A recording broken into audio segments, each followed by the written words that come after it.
Hi students, welcome back to our science class. Today we will study the 11th chapter of Standard 7 Science, that is Transportation in Animals and Plants. Okay, this is your 11th chapter, Transportation in Animals and Plants.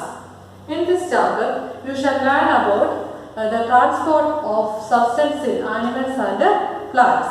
Okay, so let us learn them in detail.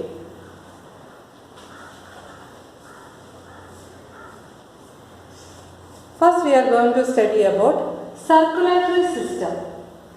Okay, can you see this? This is the picture of circulatory system.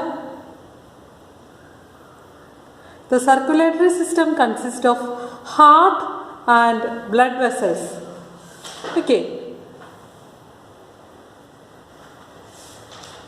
Blood vessels there are two types of blood vessels, veins and arteries. The arteries are shown in red color, okay, and veins in blue. Can you see this? Okay. Circulatory system. Circulatory system consists of heart and blood vessels. What happens when you get a cut on your body? അതായത് നിങ്ങളുടെ ശരീരത്തിൽ ഒരു മുറിവുണ്ടായാൽ എന്താണ് സംഭവിക്കുന്നത്? Blood flows out അല്ലേ? നമുക്കറിയാം ആ മുറിവിൽ നിന്ന് ബ്ലഡ് വരും. What is blood? ബ്ലഡ് എന്ന് പറഞ്ഞാൽ എന്താണ്? Blood is a fluid which flows in blood vessels. അതായത് നമ്മുടെ ശരീരത്തിൽ കാണുന്ന ബ്ലഡ് വെസലിൽ കൂടെ ഒഴുകുന്ന ഒരു ഫ്ലൂയിഡാണ് ബ്ലഡ് എന്ന് പറഞ്ഞാൽ. Okay, what is the function of blood? നമുക്കറിയാം ബ്ലഡിൻ്റെ കളറ് റെഡാണ്, ഇതെല്ലാം നമുക്കറിയാം. പക്ഷേ ഈ ബ്ലഡിൻ്റെ ഫങ്ഷൻ എന്താണ്? It transport substance like digested food from the small intestine to the other parts of the body. അതായത് നമുക്കറിയാം, നമ്മൾ ഡൈജഷനെ കുറിച്ച് പഠിച്ചു. അപ്പോൾ ഡൈജഷൻ എവിടെയാണ് കംപ്ലീറ്റ് ആകുന്നത്? സ്മോൾ ഇൻറ്റസ്റ്റൈനിൽ വെച്ചാണ് കംപ്ലീറ്റ് ആകുന്നത്. ഈ സ്മോൾ ഇൻറ്റസ്റ്റൈനിൽ വെച്ച് കംപ്ലീറ്റഡ് ആയ ഡൈജസ്റ്റഡ് ഫുഡിനെ നമ്മുടെ ശരീരത്തിൻ്റെ വിവിധ ഭാഗങ്ങളിൽ എത്തിക്കുന്നത് ബ്ലഡാണ്. Okay, so it transport substances like digested food from the small intestine to the other parts of the body. It carries oxygen from the lungs to the cells of the body. അത് കൂടാതെ കൊണ്ട് തന്നെ നമ്മുടെ ലങ്സിൽ നിന്ന് ഓക്സിജനെ നമ്മുടെ body സെൽസിൽ എത്തിക്കുന്നതും ബ്ലഡാണ്. It also transport waste for removal from the body. അതുപോലെ തന്നെ നമ്മുടെ ശരീരത്തിൽ നിന്ന് പുറന്തള്ളപ്പെടുന്ന വേസ്റ്റിനെ റിമൂവ് ചെയ്യാനായിട്ട് ഹെൽപ്പ് ചെയ്യുന്നതും ബ്ലഡാണ്. So these are the functions of blood. Okay, blood is the fluid which flows in blood vessel. It transports substances like digested food from the small intestine to the other parts of the body. And the second function is it carries oxygen from the lungs to the cells of the body. And third function is it also transports waste for removal from the body. Okay. And the blood is composed of fluid called a plasma, in which different types of cells are suspended. Okay. Blood cells. One type of cells are red blood cells. നിങ്ങൾ RBC എന്ന് കേട്ടിട്ടുണ്ടായിരിക്കുമല്ലോ, red blood cells. Okay, red blood cells which contain red pigment called hemoglobin. അതായത് RBCയിലാണ് red pigment ഉള്ള ബ്ലഡിന് red colour കൊടുക്കുന്ന പിഗ്മെൻറ്റിന് പറയുന്ന പേരാണ് haemoglobin. Okay, haemoglobin binds with oxygen and transport it to all the parts of the body and ultimately to all the cells. അതായത് haemoglobin ഓക്സിജനുമായിട്ട് bind ചെയ്ത് അത് നമ്മുടെ ഓരോ ശരീരത്തിലെ ഓരോ സെൽസിലും എത്തുന്നു. Okay, it will be difficult to provide oxygen efficiently to all the cells of the body without hemoglobin. അപ്പോൾ ഹീമോഗ്ലോബിനെ കൂടാതെ കൊണ്ട് തന്നെ ഓക്സിജൻ നമ്മുടെ ബ്ലഡ് സെല്ലിൽ എത്തുക എന്നുള്ളത് വളരെ ഡിഫിക്കൽട്ടാണ്. Okay, the presence of haemoglobin makes blood appear red. റെഡിന് നമ്മുടെ റെഡ് കളർ കൊടുക്കുന്ന, ബ്ലഡിന് റെഡ് കളർ കൊടുക്കുന്ന സബ്സ്റ്റൻസ് ആണ് haemoglobin. Okay, the blood also has white blood cells. അതായത് വൈറ്റ് ബ്ലഡ് സെൽസും ബ്ലഡിലുണ്ട്. അപ്പോൾ ബ്ലഡിലുള്ള രണ്ട് സെൽസ് ആണ് RBC and WBC. RBC it is red blood cells and WBC it is white blood cells. Okay.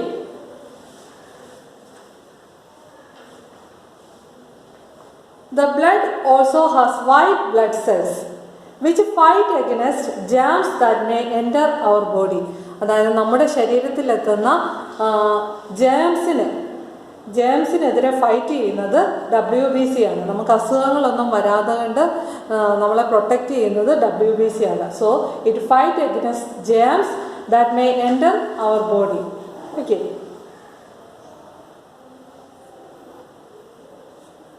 അതുപോലെ തന്നെ നമ്മുടെ ശരീരത്തിൽ എന്തെങ്കിലും ഒരു മുറിവുണ്ടായാൽ ആ മുറിവിൽ നിന്ന് ബ്ലഡ് വരും. കുറച്ച് സമയം കഴിയുമ്പോഴത്തേന് ആ മുറിവേൽ ബ്ലഡ് ക്ലോട്ട് ആയിട്ടിരിക്കുന്നതായിട്ട് കാണാം. എങ്ങനെയാണ് ഈ ബ്ലഡ് ക്ലോട്ട് ആകുന്നത്? The clot is formed because of the presence of another type of cells in the blood called platelets. അതായത് നമ്മുടെ ബ്ലഡിലുള്ള വേറൊരു ടൈപ്പ് സെൽസ് ആണ് പ്ലേറ്റ്ലെറ്റ്സ് എന്ന് പറയുന്നത്. ഈ പ്ലേറ്റ്ലെറ്റ്സ് ആണ് ബ്ലഡ് ക്ലോട്ട് ആകാനായിട്ട് ഹെൽപ്പ് ചെയ്യുന്നത്. അപ്പം ബ്ലഡിലുള്ള സെൽസുകളാണ് RBC, WBC and platelets.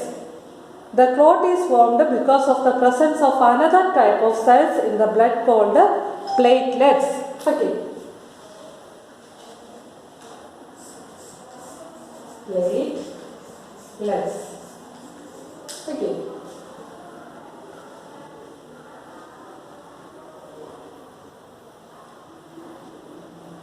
And blood vessels. There are different types of blood vessels in the body. അതായത് നമ്മുടെ ശരീരത്തിൽ ബ്ലഡ് വെസൽസ് തന്നെ പല ടൈപ്പ് ഉണ്ട്. Okay, 2 types of blood vessels are arteries and veins are present in the body. നമ്മുടെ ശരീരത്തിലുള്ള blood വെസൽസിനെ നമുക്ക് രണ്ടായിട്ട് തിരിക്കാം, ആർട്ടറീസും വെയിൻസും. The arteries carry oxygen rich blood from the heart to all parts of the body. Arteries എന്ന് പറഞ്ഞാൽ arteries oxygen rich ആയിട്ടുള്ള ബ്ലഡിനെയാണ് carry ചെയ്യുന്നത്. അതായത് ഹാർട്ടിൽ നിന്ന് നമ്മുടെ ശരീരത്തിൻ്റെ വിവിധ ഭാഗങ്ങളിലേക്ക് ഓക്സിജൻ റിച്ച് ആയിട്ടുള്ള ബ്ലഡിനെ ക്യാരി ചെയ്യുന്നത് ആർട്ടറീസാണ്. The blood flows in rapid and at a high pressure the arteries have thick elastic walls. അതായത് ഈ ആർട്ടറീസിന് തിക്ക് ഇലാസ്റ്റിക് വോൾസ് ആയിരിക്കും, അല്ലെങ്കിൽ തിക്ക് ഇലാസ്റ്റിക് വോൾസ് കൊണ്ടായിരിക്കും ആർട്ടറീസ് നിർമ്മിച്ചിരിക്കുന്നത്. എന്തുകൊണ്ടാണ്? നമ്മുടെ ഈ ആർട്ടറീസിലൂടെ ഒഴുകുന്ന ബ്ലഡ് എന്ന് പറഞ്ഞാൽ നല്ല ഹൈ പ്രഷറിലായിരിക്കും ഒഴുകുന്നത്. The blood flow in rapid and at a high pressure. The arteries have thick elastic walls. Okay,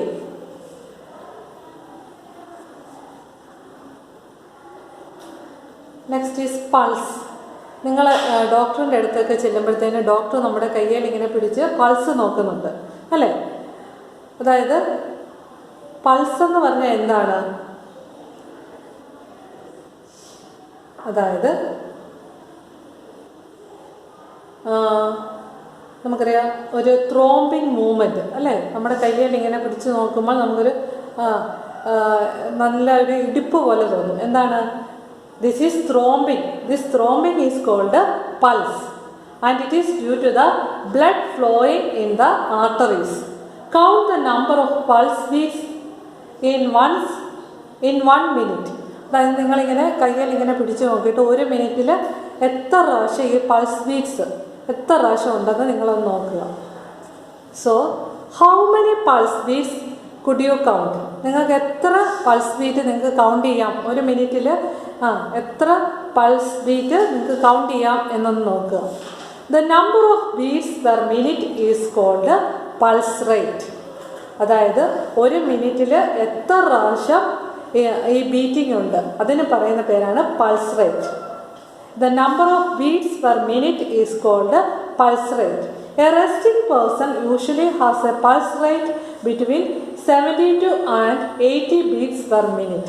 അതായത് ഒരു റെസ്റ്റിംഗ് പേഴ്സണ് നോർമലി 72 തൊട്ട് 80 ബീറ്റ്സ്, ഒരു മിനിറ്റിൽ 72 തൊട്ട് 80 ബീറ്റ്സ് വരെ കേൾക്കാം എന്നാണ് പറയുന്നത്. What is pulse rate? The number of beats per minute is called pulse rate. A resting person usually has a pulse rate between 72 and 80 beats. അതായത് 72നും 80ക്കും ഇടയ്ക്ക് ആയിരിക്കും ഒരു നോർമൽ ആയിട്ടുള്ള ഒരാളുടെ പൾസ് ബീറ്റ് എന്ന് പറയുന്നത്. ഓക്കെ. അതുപോലെ തന്നെ നിങ്ങൾക്ക് നിങ്ങളുടെ ടെസ്റ്റിൽ ഒരു ആക്ടിവിറ്റി ഉണ്ട്. നിങ്ങൾ പൾസ് ബീറ്റ് കണ്ടുപിടിക്കാനായിട്ട് പൾസ് പെർ മിനിറ്റ് ഇത് നിങ്ങൾ തന്നെ ഒന്ന് ചെയ്ത് നോക്കേണ്ടതാണ് ഈ activity. Okay.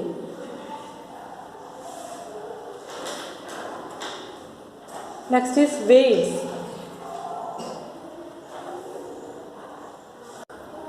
Veins are the vessels which carry carbon dioxide rich blood from all parts of the body back to the heart.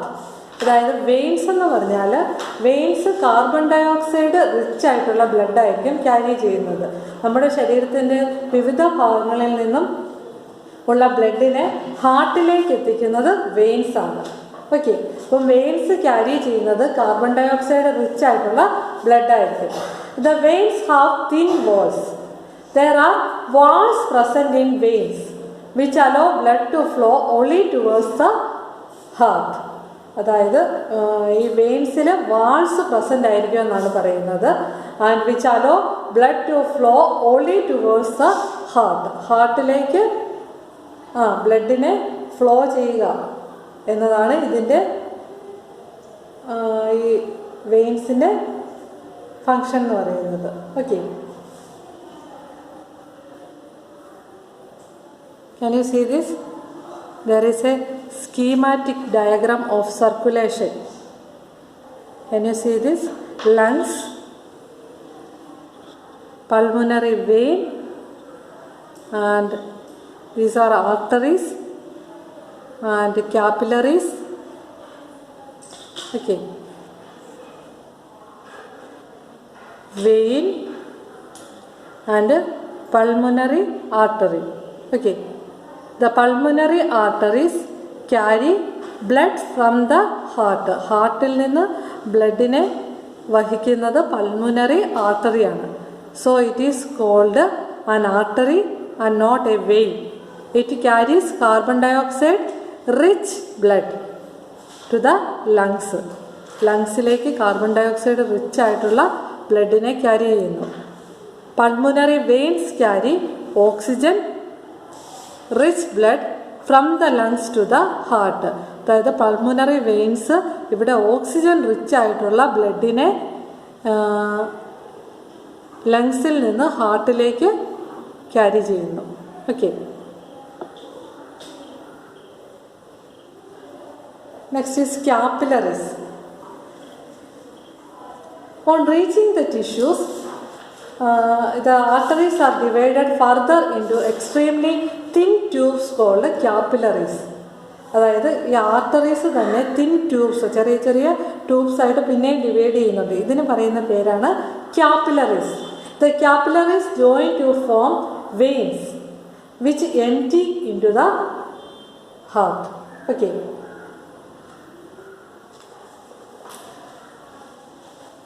So, these are on today's topic. You study well. We will meet in the next class. Thank you.